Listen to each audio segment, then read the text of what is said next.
लहंगा में ये सैया कूलर लगवा दी, होगा गरमिया कूलर लगवा दी। फोन करके चाहत मैकेनिक बुला दी, फोन करके चाहत मैकेनिक बुला दी, होगा गरमिया कूलर लगवा दी।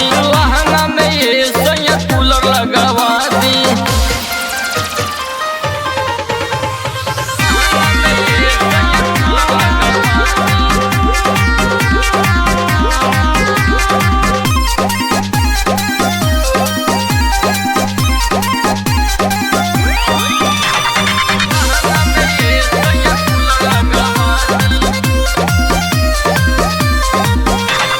मन करे खुल दी चोली के बटमिया, लस लस कर तक सौंसे बदनिया।